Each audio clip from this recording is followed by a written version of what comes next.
Hello my dear student, welcome है आपका हमारे चैनल गोडअप वाला पर। आज हम लोग इस वीडियो के अंदर पढ़ने वाले हैं प्रकाशिकी से संबंधित, प्रकाशिकी में किरण प्रकाशिकी से संबंधित जो 5 मार्क्स का क्वेश्चन आता है, गोलीय सतह पर अपवर्तन। आज हम लोग इस वीडियो में गोलीय सतह पर अपवर्तन पढ़ेंगे। तो अपवर्तन होता क्या है, पहले इसको देख लेते हैं, है ना। जब प्रकाश की किरण एक माध्यम से दूसरे माध्यम में प्रवेश करती है, ये प्रकाश की किरण अपने मूल पथ से थोड़ा विचलित हो जाती है ना, थोड़ा सा मुड़ जाती है। इसको हम लोग क्या कहते हैं, प्रकाश का अपवर्तन कहते हैं।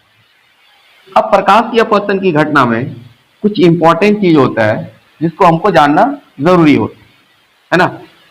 तो इसमें क्या होता है कि प्रकाश की चाल जो होती है वो परिवर्तित हो जाती है, प्रकाश का जो तरंगदैर्घ्य होता है वो परिवर्तित हो जाता है।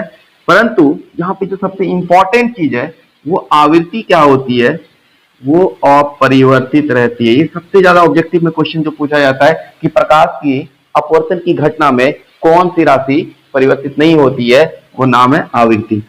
परिवर्तित कौन कौन सा हो जाता है, तरंगदैर्घ्य हो जाता है, क्या क्या हो जाता है, चाल हो जाता है, ये परिवर्तित हो जाती है। क्या हो जाती है, परिवर्तित हो जाती है। किंतु जो आवृत्ति है ये अपरिवर्तित रहती है। उसके बाद नेक्स्ट चीज आता है स्नेल का लॉ, है ना। स्नेल का नियम लिखने के लिए आना चाहिए। जब प्रकाश का अपवर्तन जब किसी अपवर्तक सतह पर होता है तो हम लोग स्नेल का जो लॉ है उसके अनुसार जो हम लोग लिखते हैं यहाँ पे, वो क्या लिखते हैं, ये आपतन कोण हो गया, ये क्या हो गया, अपवर्तन कोण हो गया। अगर ये विरल माध्यम है, क्या है, विरल माध्यम है, और ये सघन माध्यम है, तो हम इसका अपवर्तनांक लिख लेंगे। इसका अपवर्तनांक क्या है, तो इसका अपवर्तनांक मान लेते हैं म्यू ए, और इसका अपवर्तनांक क्या है, म्यू बी। हम लोग इसको लिखेंगे कैसे, है ना। यहाँ पे इनका जो इस माध्यम का जो अपवर्तनांक है उनको लिखना है म्यू ए, और इस माध्यम में आपतित किरण अविलंब के साथ जो कोण बना रही है उसका साइन एंगल लिखना है, इट मीन साइन आई।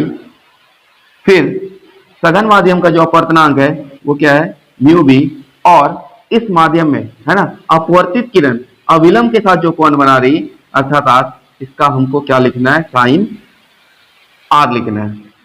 मतलब इस तरह से हम लोग यहाँ पे स्नेल के नियम को लिखेंगे, है ना, स्नेल के नियम को लिखेंगे। अब यहाँ पे ये बात आया कि साइन आई ऊपर रहेगा या साइन आर। यहाँ पे देखना है प्रकाश की किरण कहां से कहां ट्रेवल कर रही है, मतलब जा रही है। यहां प्रकाश की किरण विरल माध्यम से सघन माध्यम में जा रही है, और विरल माध्यम में अविलंब के साथ आपतित किरण जो बना रहा है वो साइन आई, है ना, वो क्या रहेगा, ऊपर रहेगा। तो यहाँ पे क्या लिखेंगे हम लोग, साइन आई बटा साइन आर, है ना। साइन आर को इधर लेते आएंगे, साइन आई बटा साइन आर, और यहाँ पे क्या लिखेंगे, म्यू बी बटा म्यू ए, म्यू बी बटा म्यू ए। इसको फिर हम लोग लिख सकते हैं म्यू बी ए, है ना, म्यू बी ए, और इसको पढ़ते हैं माध्यम बी का अपवर्तनांक ए के सापेक्ष में, है ना। क्या पढ़ते हैं इसको, माध्यम बी का अपवर्तनांक माध्यम ए के सापेक्ष में, अर्थात ये म्यू बी जो है एक क्या है, रिलेटिव रिफ्रैक्टिव इंडेक्स है ना, आपेक्षिक अपवर्तनांक है। ये कुछ बेसिक कॉन्सेप्ट है जिसको हम लोग यहाँ पे गोलीय सतह के अपवर्तन में पढ़ेंगे। और दूसरा चीज, गोलीय सतह के अपवर्तन में जब हम लोग पढ़ते हैं, ये द्वारक को छोटा माना जाता है ना, छोटा लिया जाता है, और इसमें जो वस्तु होगा वो वस्तु को क्या लिया जाएगा, बिंदुवत वस्तु के लिए पढ़ा जाता है ना। ये भी याद रखना है ये किसके एजम्पशंस पे बेस्ड है, ये क्या है, बिंदुवत वस्तु और छोटे द्वारक वाले गोलीय अपवर्तक सतह के लिए। चलिए स्टार्ट करते हैं 5 मार्क्स का क्वेश्चन, है ना, गोलीय सतह पर अपवर्तन। ये कुछ बेसिक सा चीज था जिसको जानना जरूरी था कि प्रकाश की अपवर्तन में, है ना, क्या चीजें परिवर्तित होती है, क्या परिवर्तित नहीं होती है, स्नेल का नियम हम लोग कैसे लिखते हैं, इनको जानना जरूरी था। तो यहाँ पे हम हेडिंग लगा रहे हैं गोलीय सतह पर अपवर्तन। गोलीय सतह पर अपवर्तन को हम लोग दो भाग में पढ़ते हैं, गोलीय सतह पर अपवर्तन, गोलीय सतह पर अपवर्तन, रिफ्रैक्शन एट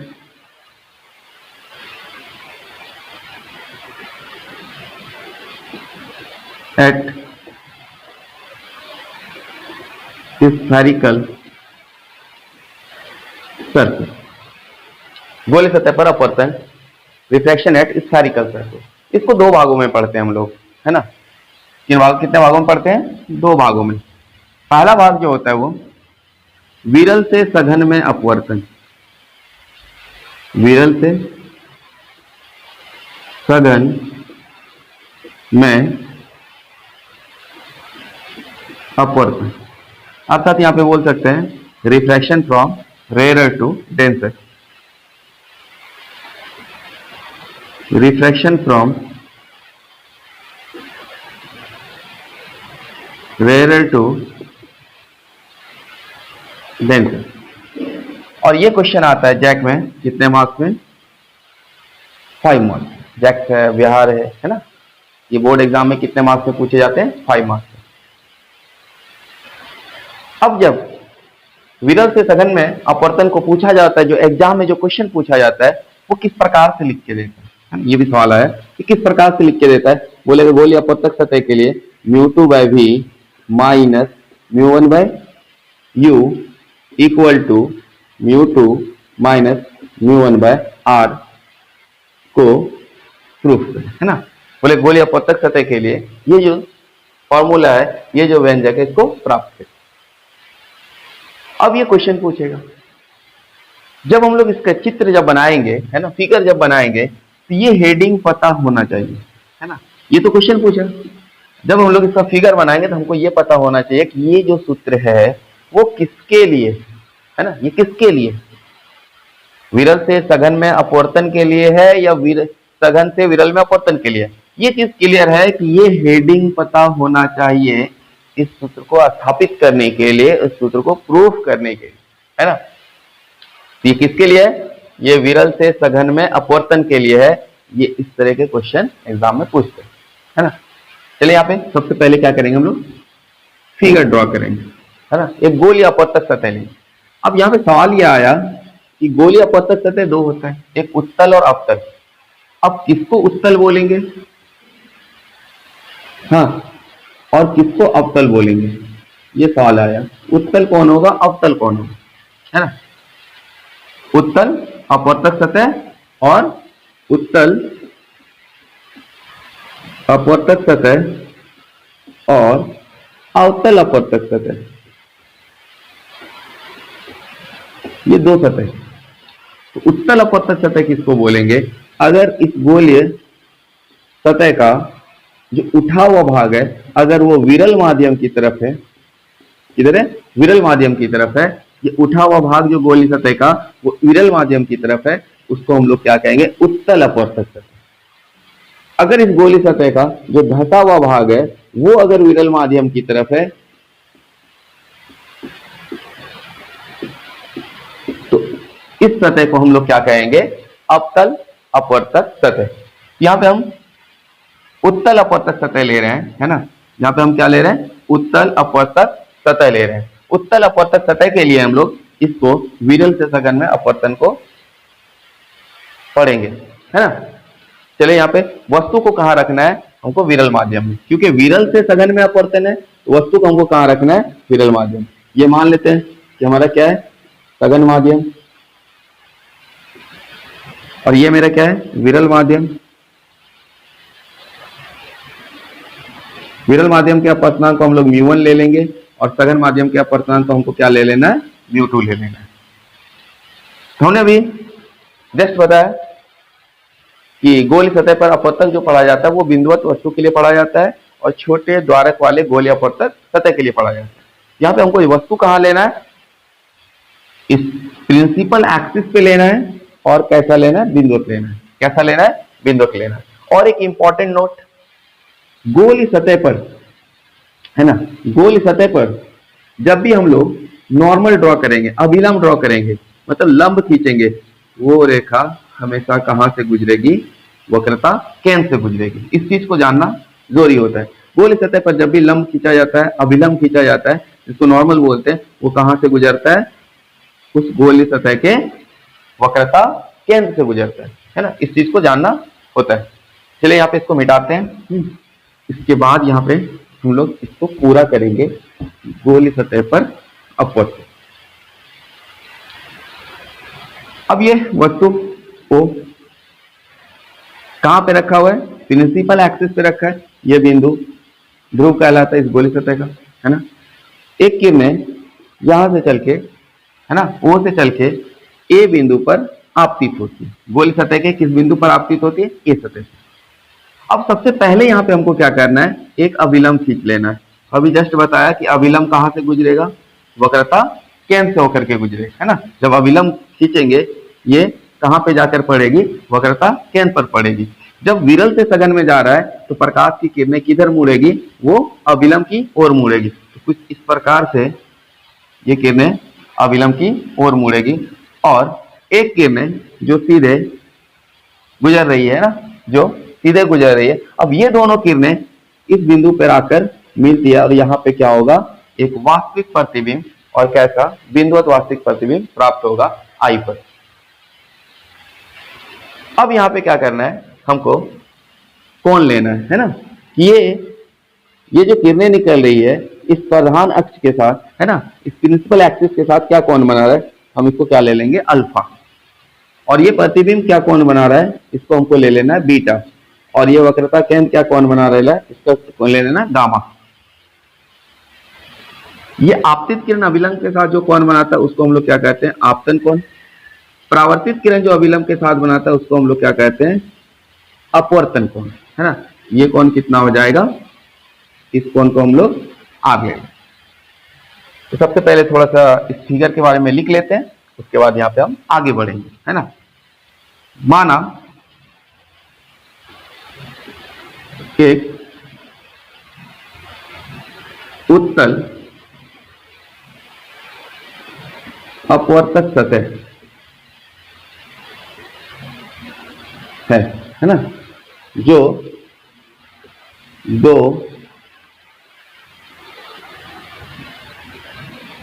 माध्यमों को अलग करता है। माना एक उत्तल अपवर्तक सतह है जो दो माध्यमों को अलग करता है। माना विरल माध्यम का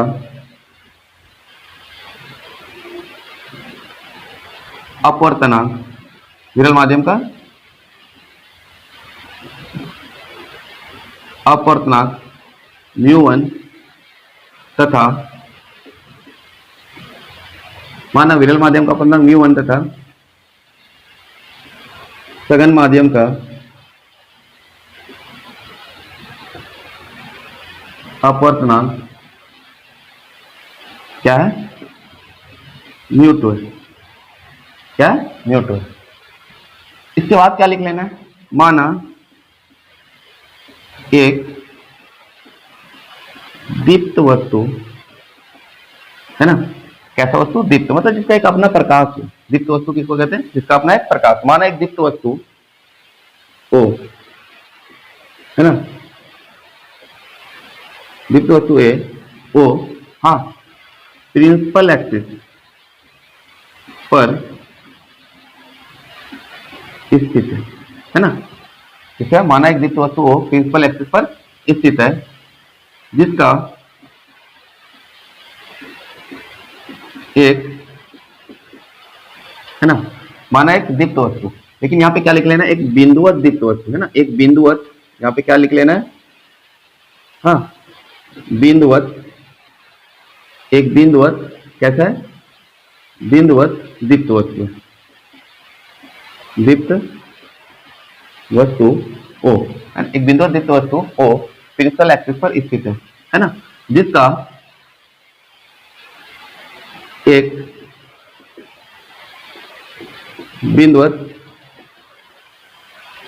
प्रतिबिंब आई, हाँ, सघन माध्यम में प्राप्त होता है, जिसका एक बिंदु प्रतिबिंब आई सघन माध्यम में प्राप्त होता है। और वस्तु कहाँ स्थित है? विरल माध्यम है ना, हमने पहले यहाँ पे डिनोट कर रखा है विरल माध्यम में, जिसका प्रतिबिंब कहाँ? सघन माध्यम में बिंदु आई पर प्राप्त होता है। अब यहाँ पे हमको क्या करना है, इस फिगर से, है ना, हमको आई देख लेना है और आर देख लेना है। आई का क्या होगा और आर का वैल्यू क्या होगा, है ना, इसको देख रहे हैं। सबसे पहले हम लोग क्या करेंगे, यहाँ पे एक लंब डालेंगे, है ना, बिंदु ए से, है ना, इस प्रिंसिपल एक्सिस पे हम लोग क्या करेंगे, एक लंब डालेंगे। और हम यहाँ पे इस लंब जो डालेंगे, इस बिंदु को क्या नाम देंगे? एम। क्या नाम देंगे इसका? एम। अब इस त्रिभुज में अगर देखा जाए ओ ए सी में, तो अल्फा और गामा का योग इस बाह्य कोण के बराबर होगा। तो यहां पे हम लोग बोल सकते हैं त्रिभुज, त्रिभुज कौन सा त्रिभुज? ओ ए सी, है ना, त्रिभुज ओ ए सी में, है ना, त्रिभुज ओ ए सी में क्या लिख लेंगे हम लोग? अल्फा प्लस गामा, है ना, अल्फा प्लस गामा किसके बराबर होगा? आई के बराबर होगा। किसके बराबर होगा? आई के बराबर। हम लोग यहाँ पे आई इक्वल टू क्या लिख सकते हैं? अल्फा प्लस गामा, समीकरण ए। अब नेक्स्ट अगला चीज आता है त्रिभुज ए आई सी, है ना, त्रिभुज ए आई सी। यहाँ पे क्या देख रहे हैं? आर, ये जो अपवर्तन कोण है, और बीटा, इनका योग किसके बराबर होगा? बाह्य कोण गामा के बराबर। यहाँ पे हम लोग लिख सकते हैं त्रिभुज कौन सा? ए आई सी। त्रिभुज ए आई सी में क्या लिखेंगे? R plus beta equal to gamma. तो आर इक्वल टू क्या होगा? गामा माइनस बीटा, समीकरण 2। अब हमने यहाँ क्या किया?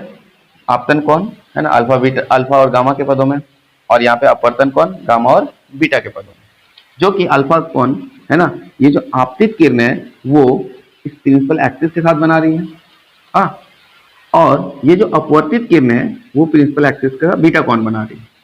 और इस गोल सतह पे जो डाला गया अभिलंब है, वो इस प्रिंसिपल एक्सिस के साथ कितना बना रहा है? गामा कोण बना रहा है।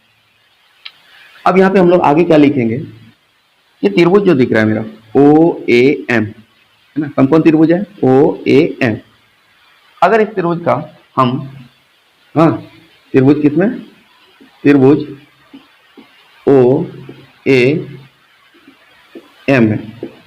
इस त्रिभुज में अगर tan अल्फा लिखेंगे तो क्या लिखेंगे? लंब बटा आधा। तो tan अल्फा इक्वल टू क्या लिख लेंगे हम?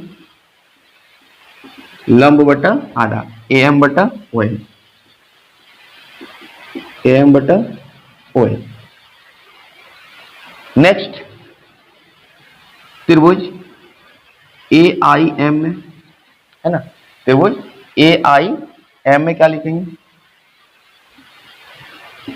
त्रिभुज ए आई,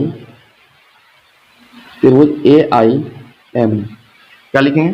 tan बीटा इक्वल टू, है ना, लंब बटा आधा, इट मीन्स ए एम बटा एम आई। तो tan बीटा इक्वल टू क्या लिख लेंगे? ए एम बटा एम आई, है ना, ए एम बटा एम आई। त्रिभुज ए एम सी में इसी प्रकार से त्रिभुज ए एम सी में हम लोग क्या लिख लेंगे? हाँ, tan gamma equal to, tan gamma equal to A M बटा एम, ए एम बटा एम। हमने हर एक त्रिभुज को ले लिया, है ना, अल्फा के लिए त्रिभुज ओ एम में, बीटा के लिए, हाँ, त्रिभुज ए आई एम में, और गामा के लिए त्रिभुज ए एम सी। अब यहाँ पे सबसे पहले क्या करना है? इसका स्क्रीनशॉट ले लेना है और हम यहाँ फिर आगे बढ़ रहे हैं, है ना, फिर हम क्या कर रहे हैं? यहाँ पे आगे बढ़ रहे हैं। तो यहाँ पे जब इस गोली सतह पर स्नेल का नियम लगाएंगे तो फिर क्या होता है, इसको चलिए यहाँ पे देखते हैं, है ना। तो मेरा हेडिंग क्या था, गोली सतह पर अपवर्तन। तो गोली अपवर्तक सतह पर स्नेल के नियम, है ना। गोलीय अपवर्तक सतह पर स्नेल के नियम, है ना। गोलीय अपवर्तक सतह पर स्नेल के नियम, है। अब यहां क्या लिखेंगे, हमने क्या सीखा है, इस माध्यम का जो अपवर्तनांक है उसको साइन एंगल के साथ, इट मीन μ1 साइन आई। इस माध्यम का जो अपवर्तनांक है उसको अपवर्तन कोण के साथ μ2 साइन आर। और जिस माध्यम से प्रकाश किरणें जा रहे हैं, अर्थात यहाँ पे ये जो आपतन कोण है उसका साइन एंगल क्या रहेगा, ऊपर रहेगा। तो यहाँ पे हम लोग क्या लिखेंगे, साइन, है ना। ये लिखने का जरूरत यहाँ पे नहीं है, हम लोग इसी लाइन से हम लोग यहाँ पे काम चला लेंगे, है ना। μ1 sine i equal to μ2 sine r. अब एक एक चीज देखते हैं, क्योंकि हम लोग जिस चीज को पढ़ते हैं, है ना, छोटे द्वारक के लिए पढ़ते हैं, हाँ, स्मॉल एपर्चर के लिए पढ़ते हैं। तो ऐसी स्थिति में ये जो कोण होगा आई, है ना, तो छोटे कोण के लिए, है ना, छोटे कोण के लिए, इसके लिए छोटे कोण के लिए साइन आई को हम लोग रिप्लेस करते हैं आई, इसे साइन आई को रिप्लेस करते हैं आई से, और साइन आर को भी हम लोग यहाँ पे रिप्लेस कर देंगे आर, ठीक है। और टेन अल्फा को भी हम लोग रिप्लेस कर देंगे किससे, अल्फा, और टेन बीटा को भी हम लोग रिप्लेस कर देंगे बीटा से, और फाइनली टेन गामा को भी रिप्लेस कर देंगे गामा से, छोटे कोण के लिए, क्योंकि हम इसको पढ़ रहे हैं छोटे गोलीय अपवर्तक सतह के, है ना। उस स्थिति में ये कोण क्या होगा, छोटा होगा। तो छोटा होगा तो उस स्थिति में हम लोग क्या करते हैं, साइन आई की जगह आई लिख लेते हैं, साइन आर की जगह आर लिख लेते हैं, टेन अल्फा की जगह अल्फा लिख लेते हैं, टेन बीटा की जगह बीटा लिख लेते हैं, टेन गामा की जगह गामा लिख लेते हैं। अब ये जो मेरा है यहाँ पे, है ना, अब ये जो मेरा है यहाँ पे हम लोग इस चीज को इस प्रकार से लिख सकते हैं, है ना। तो इसको लिख सकते हैं हम लोग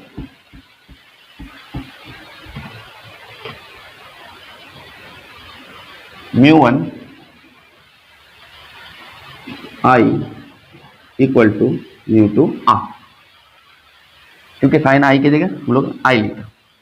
अब आई इक्वल टू क्या है, समीकरण 1 में, है ना, आई इक्वल टू क्या था, आई इक्वल टू था मेरा अल्फा प्लस बीटा, क्या था, अल्फा प्लस बीटा, है ना, अल्फा प्लस नहीं, आई इक्वल टू क्या था मेरा, अल्फा प्लस गामा था, बीटा नहीं था। समीकरण 1 में क्या था, गामा था, है ना। जो हमने समीकरण 1 माना था वो क्या था, अल्फा प्लस गामा।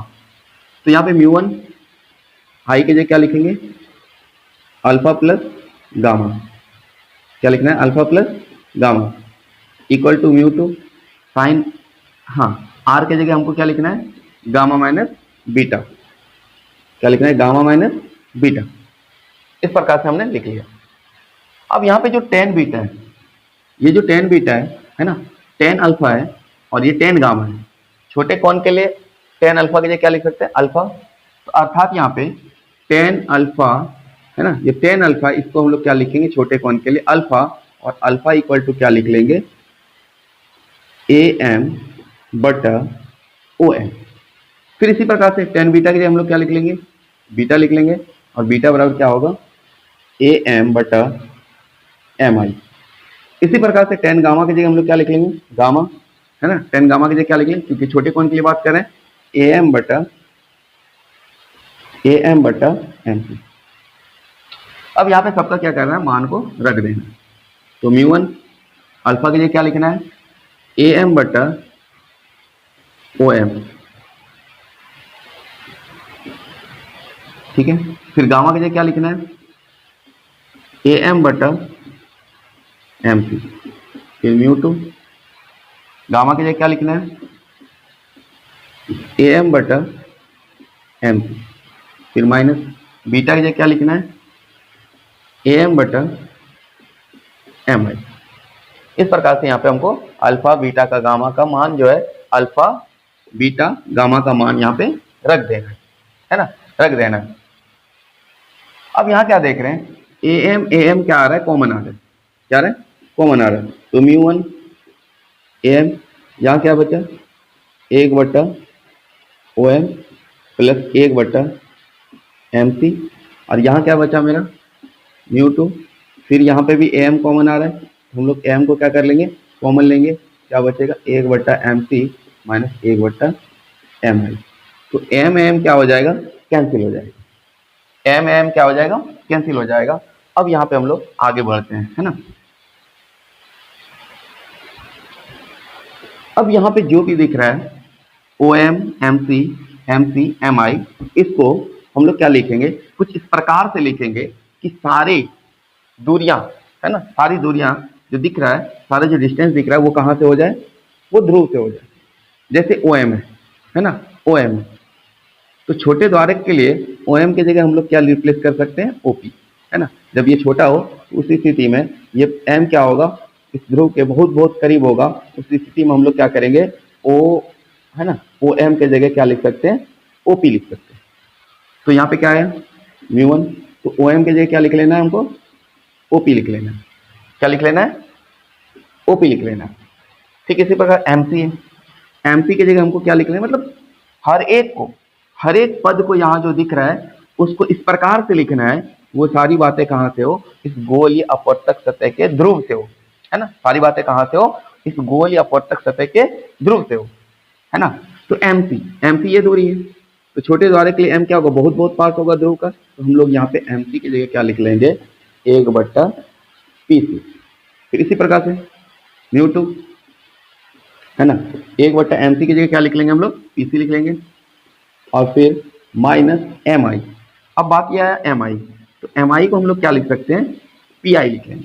कैसे, क्योंकि छोटा द्वारक होगा, ये एम बहुत बहुत पास होगा ध्रुव का, इसलिए यहाँ से हम एम आई को क्या लिख सकते हैं, पी आई। तो 1 बटा क्या लिख सकते हैं इसको, पी आई लिख सकते हैं। अब हमने कुछ इस प्रकार से इसको व्यवस्थित किया है, ये जो था डिस्टेंस, है ना, इस प्रकार से इसको व्यवस्थित किया है कि सारी बातें कहाँ से हो रही है, गोल या अपवर्तक सतह के ध्रुव से हो रहा है, कहाँ से हो रहा है। अब यहाँ पे हमको क्या लिखना है, चिन्ह परिपाटी के उपयोग, है ना, चिन्ह परिपाटी के, हाँ, किससे उपयोग, चिन्ह परिपाटी का हम लोग उपयोग करेंगे। ओपी क्या है, वस्तु की दूरी, तो वस्तु की दूरी को हम लोग लेते हैं यू। अब यहाँ पे ये आपतित किरण का दिशा है, और मेरा जो दूरी जो नापने का है वो क्या है, विपरीत है। इस प्रकार से यहाँ पे हम लोग क्या लेंगे, OP equal to minus u. आपतित किरण के विपरीत दिशा में हम दूरी को नाप रहे हैं, इसलिए ये दूरी को क्या लेना है, माइनस। पीसी इक्वल टू, मतलब ध्रुव से वक्रता केंद्र की दूरी को हम लोग लेते हैं आर, क्या लेते हैं, आर। तो यहाँ पे आर क्या लिख लेंगे, प्लस, क्योंकि हम लोग आपतित किरण की दिशा में दूरी को नाप रहे हैं, तो इस प्रकार से यहाँ पे हम लोग क्या लिख लेंगे, PC equal to plus R, क्या लिख लेंगे, PC equal to plus R. अब आया पी आई भी आपतित किरण की दिशा में हम लोग दूरी नाप रहे हैं, तो पी आई की जगह क्या लिख लेंगे, प्लस वी, है ना, वी। प्रतिबिंब की दूरी को हम लोग किससे सूचित करते हैं, वी से सूचित करते हैं। यहाँ पे प्रतिबिंब को, सारी दूरी को ध्रुव से मापना है, तो प्रतिबिंब की दूरी को किससे सूचित करते हैं, वी से सूचित करते हैं। अब यहाँ पे जितने भी मान है इन सबको इसको रख देना है, तो क्या हो जाएगा मेरा, म्यू वन 1 बट्टा माइनस यू, फिर प्लस 1 बट्टा पीसी की जगह क्या लिखेंगे, R, equal to mu two 1 बट्टा पीसी की जगह क्या लिखना है, आर, है ना, माइनस पी आई की जगह क्या लिखना है, वी, 1 बट्टा वी हो। अब इसको थोड़ा अरेंज कर लेते हैं, mu one by u minus mu one by R, mu two by R, फिर ये minus mu two by v, mu two by v. अगर इस पार्ट को उधर लेके जाते हैं, ये प्लस है तो वो माइनस हो जाएगा, और इस पार्ट को अगर इधर लेकर के आते हैं, ये माइनस है तो प्लस हो जाएगा। तो सबसे पहले क्या करना है, स्क्रीनशॉट ले लेना है, और फिर यहाँ पे हम आगे बढ़ रहे हैं। और ये गोल सतह पे जो अपवर्तन का पहला भाग है विरल से सघन, अब ये क्या हो जाएगा, पूरा हो जाएगा, है ना। तो यहाँ पे थोड़ा सा अरेंज करना है इसको, क्या करना है, अरेंज करना है। यहाँ पे अरेंज कर लेते हैं।